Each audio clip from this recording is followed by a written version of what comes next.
Hey, welcome to this not quite DevHub Live. It's a cross collaboration here today with the Near Foundation to talk about a really exciting new event that just happened here on Near, Nightshade 2.0.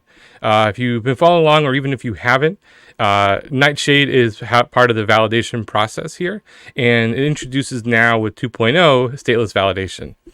We're super excited for me to have my co-host here, Owen from DevHub, who's one of our DevRels. And our special guest today is Bowen Wang, and he is the head of protocol. Is that how your title? Yep. And he's going to talk all about from, what 2.0, Nightshade 2.0 is, what's different about it. And we're going to get all the different details and how this affects users and everything about the network. It's going to be everything you've ever wanted to know about, Nightshade 2.0 validation, all those type of things. So welcome, Bowen. Thanks for joining us today. Yes, great to be here and happy to talk about the great milestone that we've just achieved. Yeah, this is a really exciting time in the Near ecosystem. Can you just give us we'll start with a high level overview of what Nightshade 2.0 is and how that fits into the validation process of Near? Yeah, so as some of you might know, Nightshade is the original sharding design, and it is basically this full design for a complete sharded blockchain, both in terms of state sharding and also transaction processing sharding. And Nightshade 2.0 is basically, you can think of as an upgrade to the architecture where it introduces stateless validation, and it actually improves upon the original design by making it both much easier to implement, but also give rise to the possibility of much higher performance on each single shard.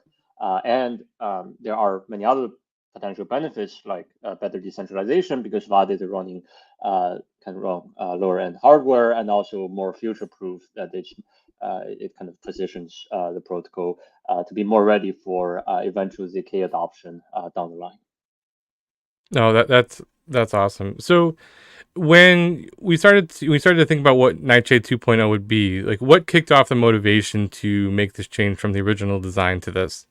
Yeah, so the original design was very elegant, but it had a critical reliance on fraud proofs. So this is just kind of same concept as you have in optimistic rollups. And if there's anything we learned from the world of optimistic rollups is that fraud proofs is really hard, and it's even harder for Near because in optimistic rollup, you're essentially single sharded if you think about it that way. When fraud proof needs to be processed, the consequences that need to happen is still more local or like within a single shard, so to speak. But in a sharding network, that becomes a way more complex. And even in the world of optimistic rollups, still that people are having trouble getting to a permissionless fraud-proof setup. So it's even more difficult there. And while on paper that looks nice, right? The design looks nice. When it actually comes to the implementation, it becomes incredibly difficult, and that's what motivated us to explore alternatives. Nice. Yeah, one of the things that sometimes people take for granted, obviously, is how this whole network works and, what actually makes something decentralized. Is this actually adding to the decentralization of Near? Yes. So it basically so before the architecture is that well every single validator on the network would produce chunk for some shard, right? So in order for you to produce chunk for some shard, you must have the state of that shard, right? So meaning that all the validators, no matter how much stake you have and whatnot, you all need to at least have the state of one shard in this design, and that means you need to download the state, store the state locally, and process blocks and chunks with a state. So overall, it's relatively expensive from the storage point of view. And now with the switch to Nightshade 2.0, the validators on the network don't actually need to store any state locally. They validate by downloading the state witness alongside with the chunk, and they can verify the chunk using the state witness without having to maintain any state locally. Now, there is a separate group of people called chunk producers who actually does chunk production for some specific shard, for one shard. and they do need to have the state, but that's a relatively small part of the entire consensus participating nodes. And they can afford to run more expensive hardware because they are the ones with more stake. And then this why this improved decentralization is that it kind of lowers the barrier of entry on the hardware level for the validators out there, and you can potentially have a lot more validators with running not as expensive hardware. Yeah, so basically this help us expand the validator set. So with this expanding of the validator set, will this likely increase the total number of shards on the network? It will come down the line, not right now as part of this release. So if you think about the Nightshade 2.0, I often think of it as a new beginning, the beginning of a new chapter, rather than some kind of like end state on its own, right? So what we did is that we essentially transformed the architecture of the entire network, like the entire protocol, to this new design. But we're not actually fully leveraging or like maximizing the potential of this design also in the same release. That is basically for future work. So as part of this release, we're not actually changing the number of shards on the network or like directly improving performance right away, but basically it's just like massive underlying architectural upgrade that really prepare us both for getting more shards down the line and also significantly improve single shard performance. So we have a goal to get to 10 shards by the end of the year, and also dramatically improve the performance of each single shard. Awesome. We'll hold you to that one.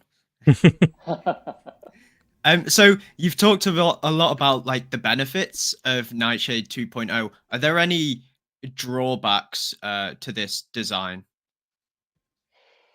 Yeah, so one of the I don't know if I would say like trade-off, right? Not necessarily put it as like drawback, but one of the trade-off is that because we're now having to transmit state witness across the network, what it means is that the network usage of validators would potentially go up, and I think this is more of a I would say probably a short-term problem. So we're both working on optimizing the size of state witness so that you can reduce the amount of data that needs to be transmitted in order for validators to validate those chunks. But also at the same time, right? If we look at the future from like a future-facing point of view, once zero knowledge proof technology becomes mature enough, can be integrated into near, then you can essentially replace the state witness with one zero knowledge proof. Then becomes extremely small, on the order of like a few hundred bytes to a few hundred kilobytes, and also extremely cheap to verify. So I would say it is a trade-off that we're consciously making, but at the same time, I think it is both beneficial for the network right now, and also it would really prepare us for this future where this would no longer be a trade-off. It's just like an advantage. Mhm. One of the things that comes to mind here is, so there's these different changes here you're talking about of how the validation set is set up. What is changing, if anything, for the developers? As a developer, do we have to be aware of any of this, or is this just going to just naturally improve what we're doing? Yeah, so I think one of the great benefits that we get from this upgrade is that it's entirely transparent to developers, right? So basically, you as a smart contract developer, you don't have to think about any of this underlying change. For you, like this architectural change from the what we had before to Nightshade 2.0, it's basically yeah, doesn't really affect the developers. I mean, there are some small gas cost changes that may affect certain corner cases, but overall, the developers are not even aware of the underlying upgrade, as if nothing really happened. And I think that is a great achievement on its own, considering the scale of the upgrade. Mm-hmm. And I think this is something you've done such a great job at from the get-go, like having Yep. like 6 shards I think we're at now, and you don't Yep. even have to know like what account your shard is on, Yep. what contract you're interacting with. You don't need to think about these shards. You've done such a great job at abstracting this idea Yep. of Yeah. I shards. mean, yeah, I would say that's one of the design philosophies behind Near from day one, right? Basically, we wanted to be really easy for developers to develop and deploy smart contract, and as a result, we think it is suboptimal if we have to ask developers to consciously think about, which shard their contract is on and how that affect the usage of that smart contract and so on and so forth.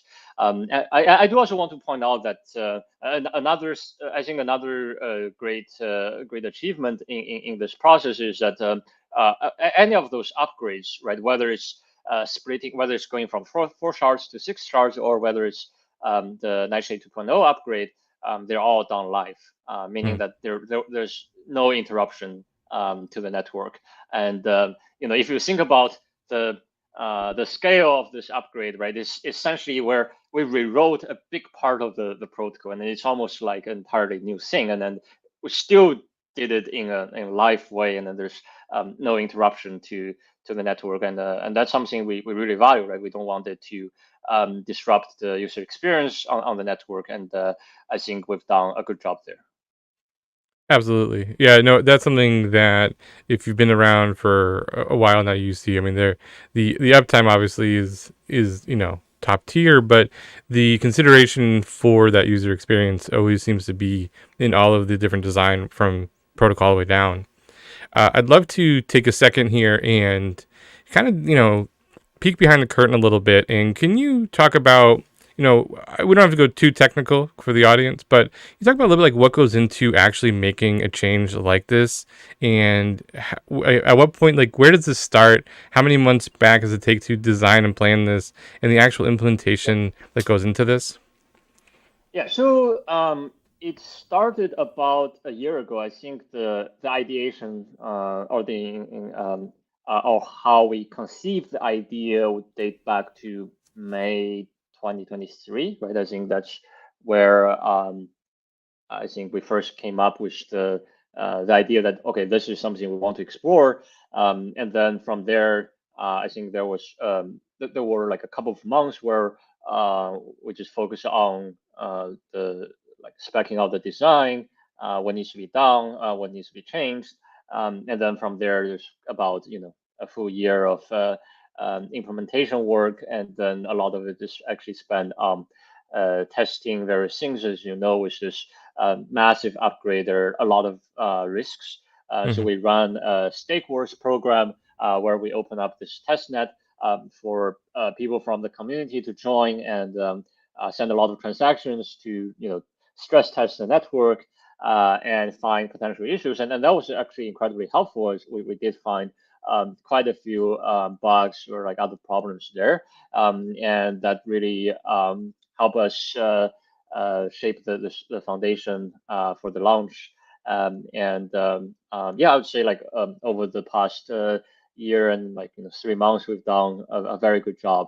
I think being able to deliver from ideation to launching on mainnet in that short amount of time. Yeah, I think yeah, it's an incredible job. So kudos to the entire team for being able to achieve this. That's awesome. I remember listening to watching actually your talk at NearCon 23 about this. So I've been excited about it for like a year, and I went back and watched it like 2 more times because I forgot something, and I was like, that's just awesome. And coming back to what this means for developers, that they don't really have to do anything different. I just want to thank you for that as a DevRel, because that makes my job so much easier. Um, but how does this? So we have developers that are building on the protocol, and then we have users who are using those apps. that are built on the protocol by the devs. So how can a user expect to see these differences emerge in terms of like gas differences and throughput, like more users using the protocol? Yeah, so as I said before, in this upgrade, we're basically focusing on changing the underlying architecture, and as a result, we chose to take a more cautious route, just given the kind of the impact of the upgrade, and we don't want to like do too many changes at once. So we're not actually changing the throughput in this upgrade by itself. I think that we just want to see how it goes, whether there are any problems that are exposed.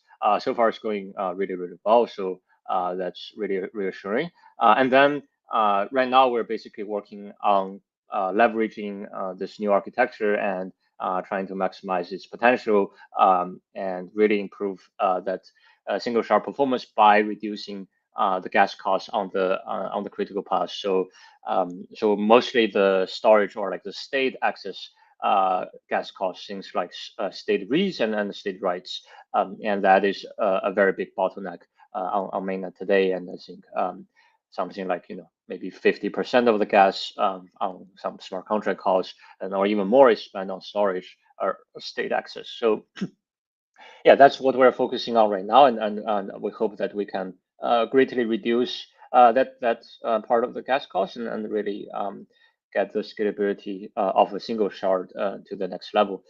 This is largely thanks to the architectural change we did so that we can put state access entirely in memory.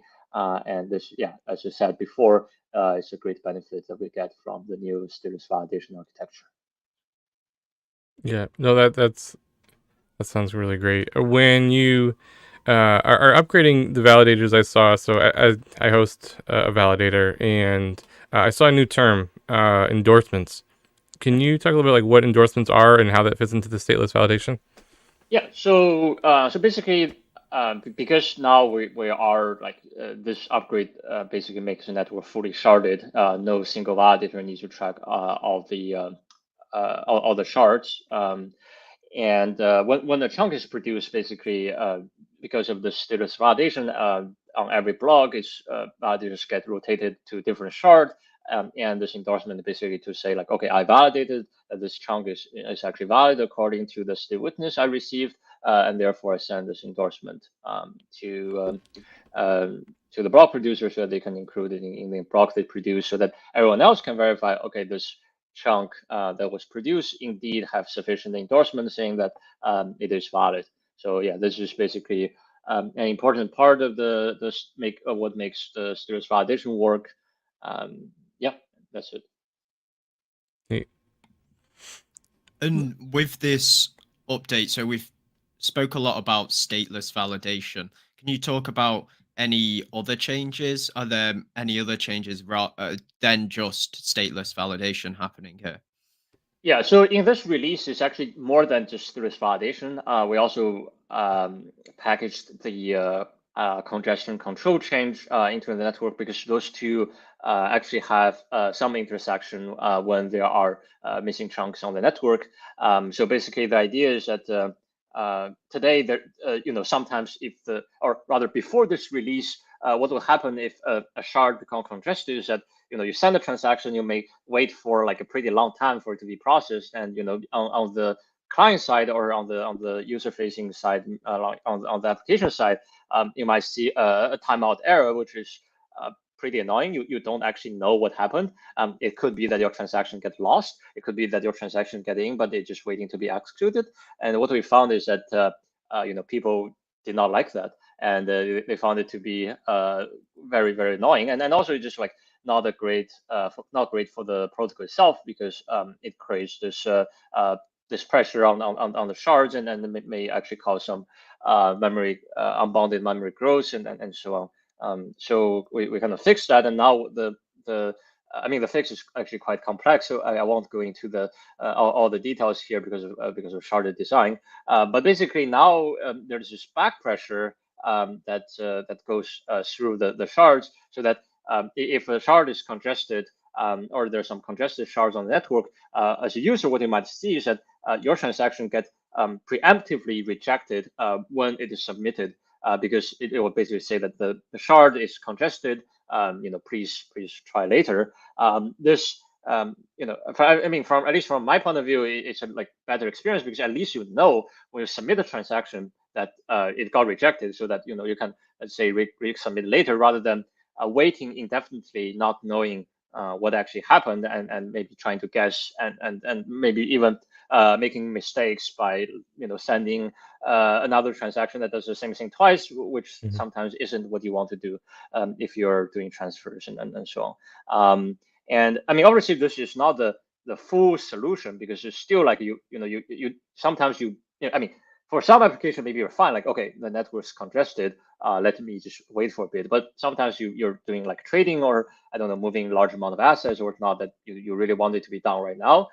So that's the next stage of the work, where we would introduce transaction priority, so that you can say, okay, I'm willing to pay more to kind of cut the line and get to the front of the queue. So that would allow your transaction to be processed faster, even if there is congestion on some shard. What it sounds like is, what you're saying going through here, is it fair to say that these are part of phases? So Nightshade 2.0 is not the end state by any means. This is leading to a lot of other features. I know I've seen in different talks and in documentation the concept of dynamic sharding. Is this all like a preface to how we eventually get to that point? Yeah, for sure. And I think the stateless validation architecture actually makes it easier to implement dynamic resharding, because now the validators themselves are actually stateless, because you're stateless, then you don't technically care how many shards there are. So if there is a split of shard and the change of layout of a shard, you don't really need to do anything per se, because you are not even keeping track of any shard. I mean, of course, there are work on the chunk producer side that needs to be done, but over this, because the validation part, basically how the network tells whether a chunk is valid, this part is basically entirely stateless. It basically makes the design and implementation easier for dynamic resharding. And actually, we have already started discussing the design of how we can potentially get there. I think it's not something that can be done in one day. And I think there are going to be a series of steps that we need to take to gradually get there. For example, first we implement how you can split one shard into two shards very quickly, and then maybe also how they merge, how two shards can merge back into one shard. And once we have all those things, we'll figure out what is the criteria for the system to dynamically determine that well, now it's the time to actually split one shard into two, or now is the time to actually merge two shards back into one. So yeah, I think there are a few steps that we need to take to get there. But with the new architecture, we're confident that it will be done.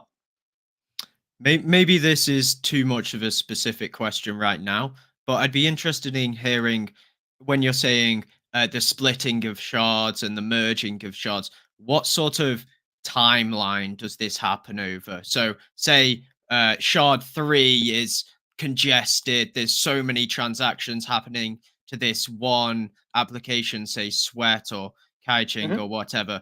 When can we expect the shard to split to help handle that?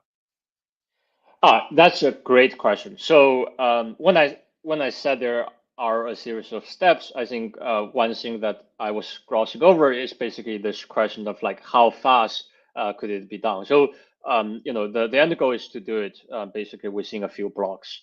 So essentially to react in real time, and I think it is possible to do. It does make the implementation more complex, because currently the shard layout is determined by epoch, and one epoch is about 12 to 16 hours.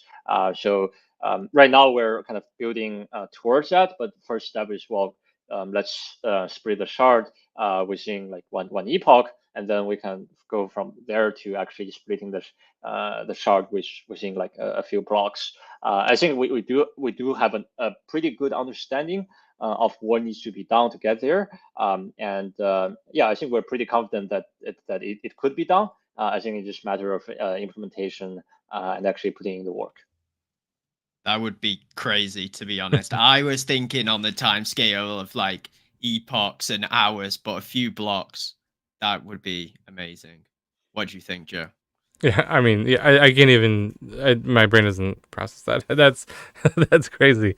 With all of this, and I think with this is a really amazing technology, and where I feel that Near Protocol has continued to kind of push the boundaries of some of this stuff. The instant thought is like, oh, everything has to get bigger and more powerful, but really, the standards for a validator, especially for a stateless validator, have gone down. Is that correct? Yes, that is correct. Yeah. So how is that all work? How are you able to continue to lower the requirements, yet essentially add more features and make it more performant?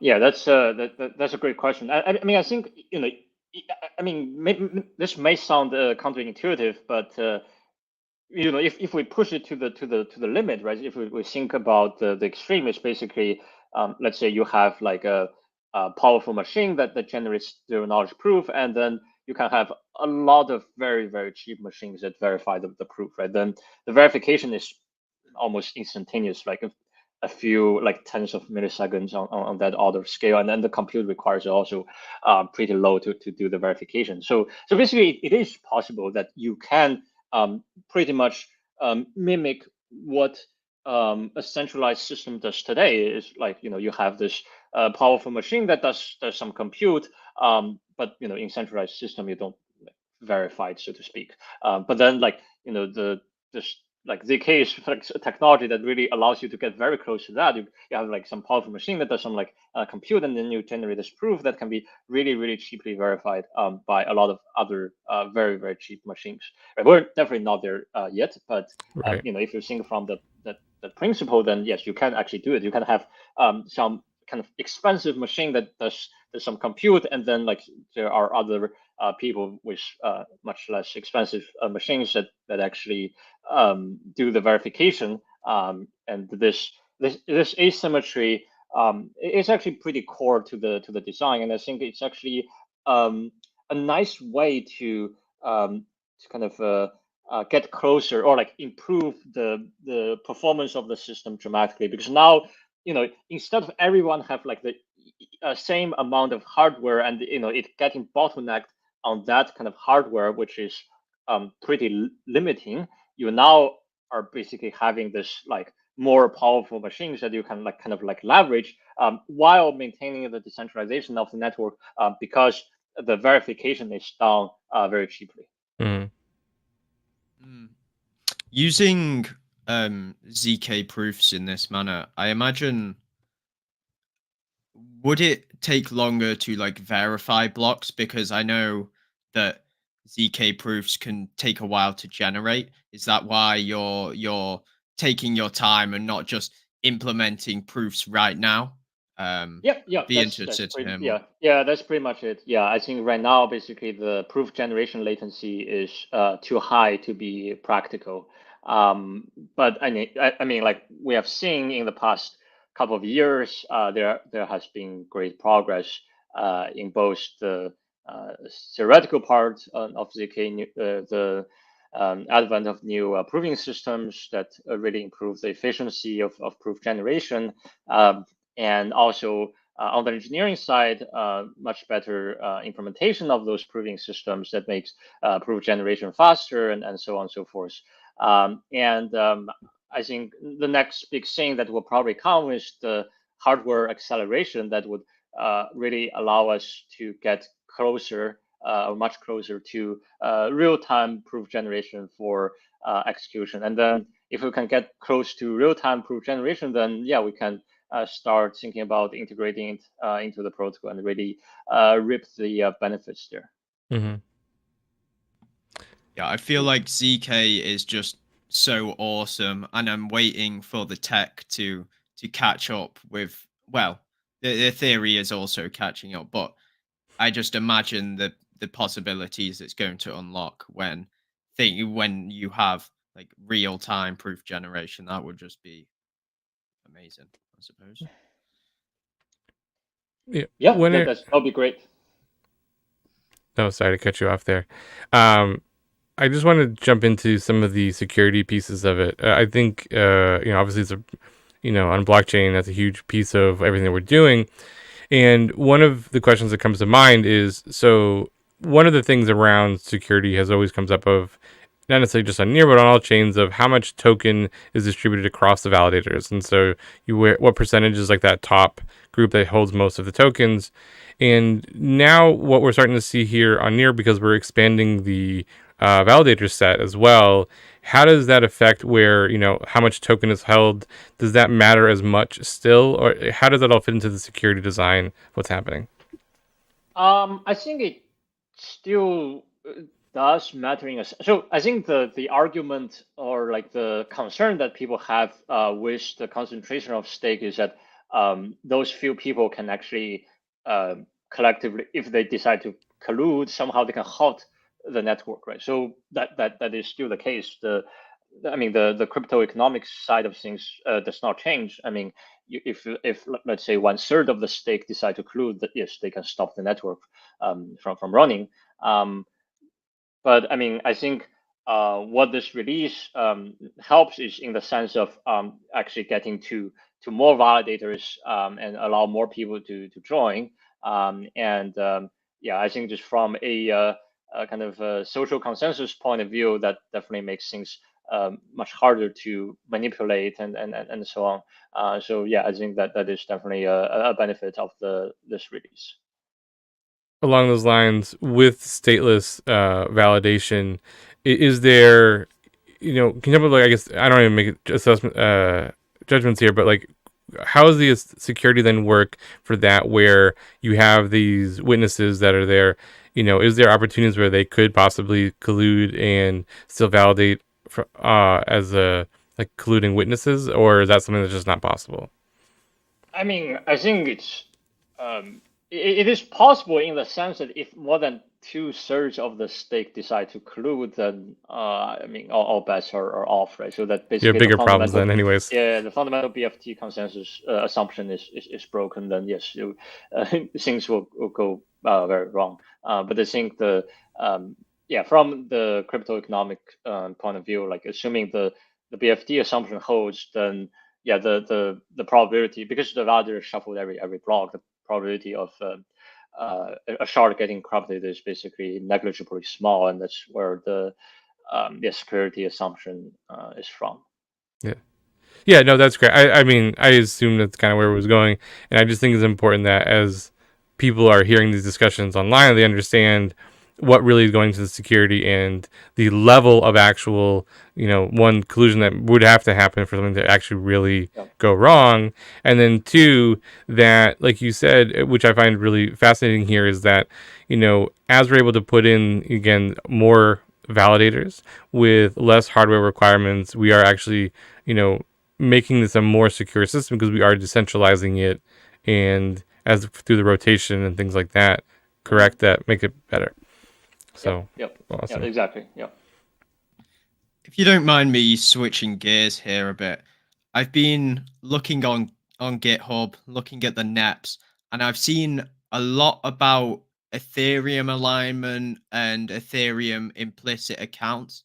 Is that to do with Nightshade 2.0, or is that something different? Yeah, that is different. It basically is implementation that would potentially allow MetaMask to support Near natively. So basically allow Ethereum accounts to be supported natively, so to speak, on Near. And I think that is completely different.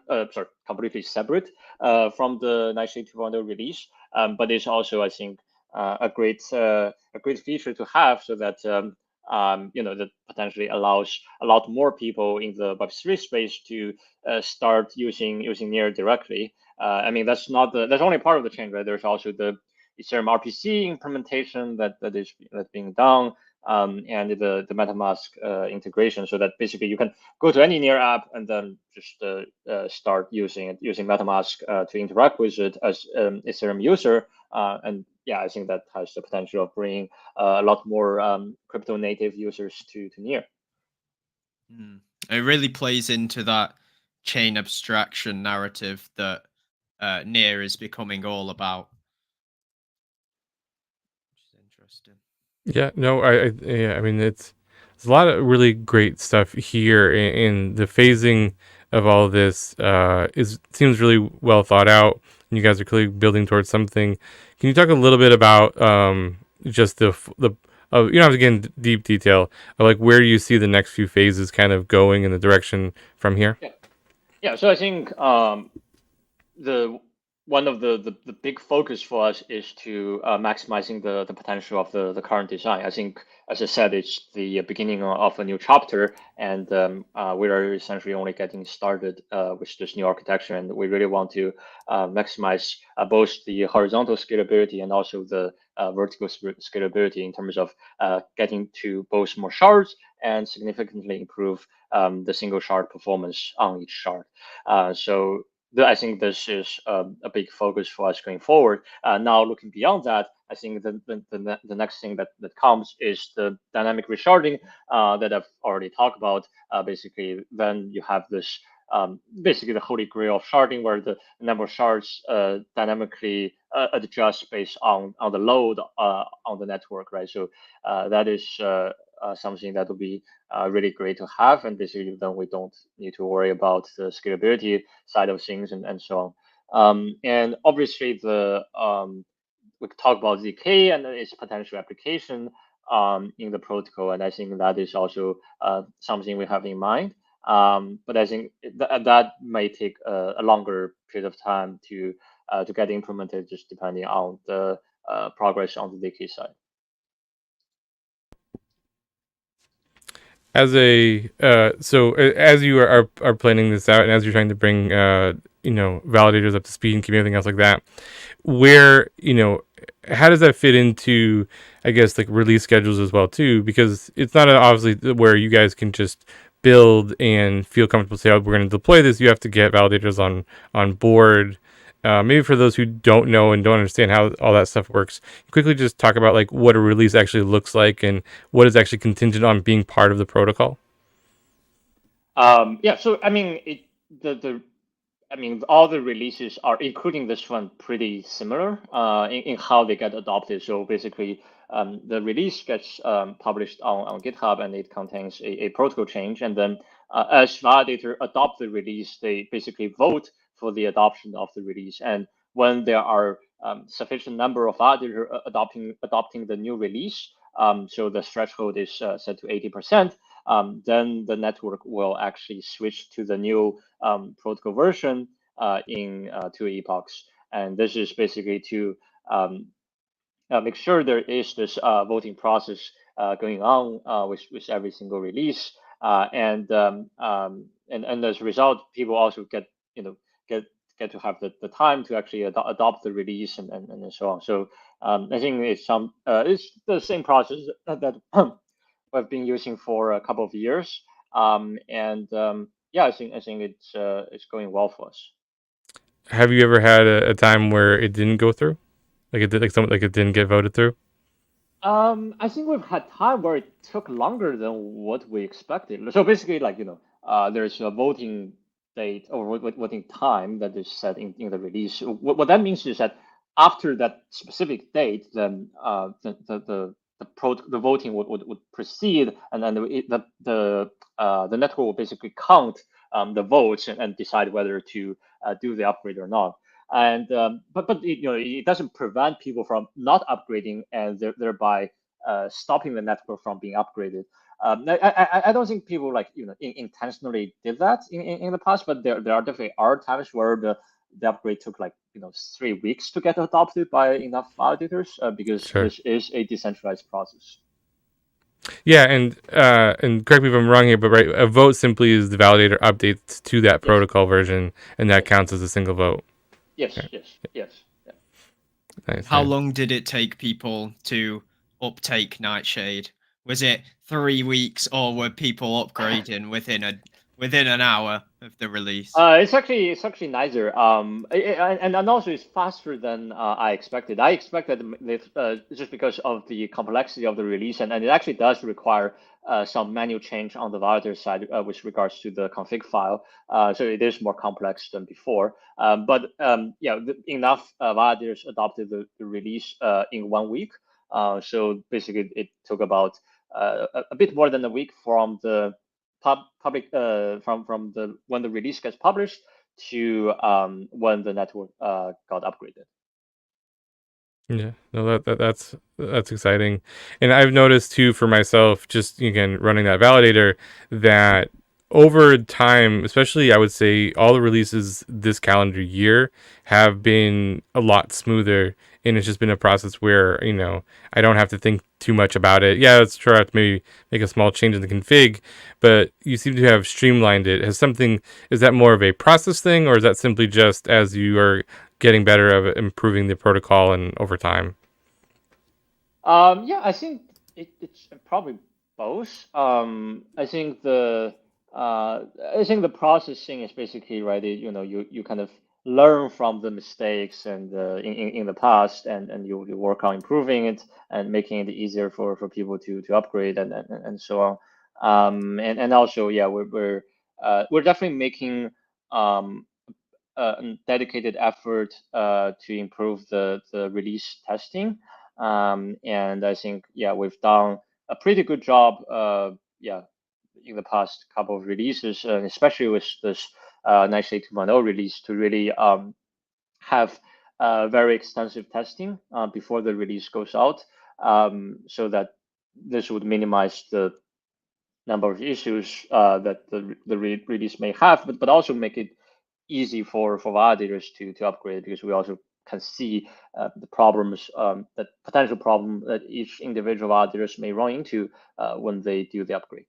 Yeah, no, that makes a ton of sense, and we've definitely seen the outcome of that, because I would say, again, just the past 6 months, some of the updates between, the sharding changes and everything else, like you said, there's been no downtime due to it, and it's just been a fairly seamless process as best as it can be at this point. So that's exciting.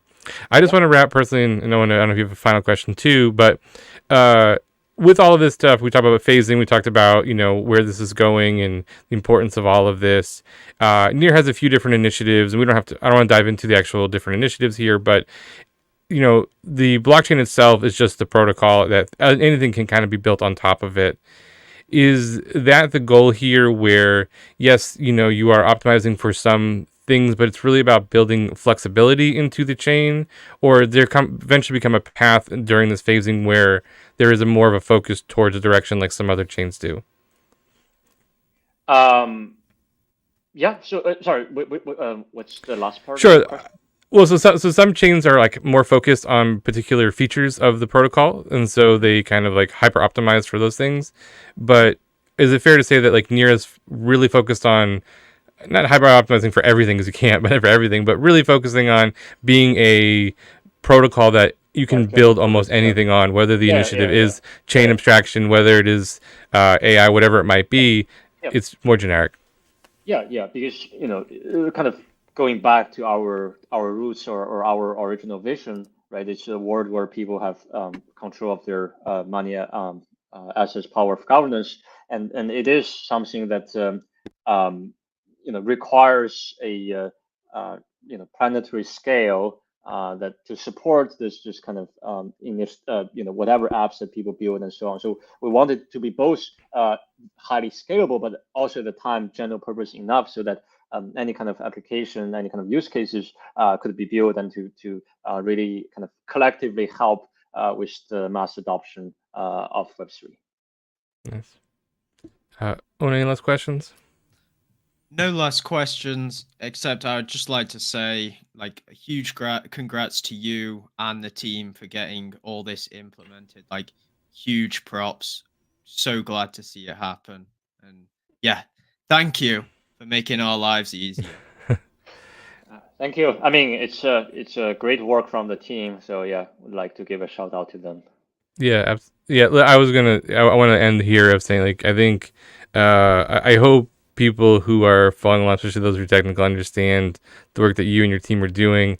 This has been something that really has been impressive, and probably doesn't get as much fanfare and excitement because it's in the background. And I think one of those things where like it just works, right? You don't have those news stories of it having problems and things like that, and that's a good thing. And I wanted to really make sure that we continue to highlight these changes because Near's protocol is really state of the art, and it's really impressive of what you guys continue to do, and we're looking forward to all the future changes. So we really appreciate your time coming on today. We know you're super busy, but this was really informative, I think, for both ourselves as well as the audience. Thank you. Yeah, thank you. Yeah.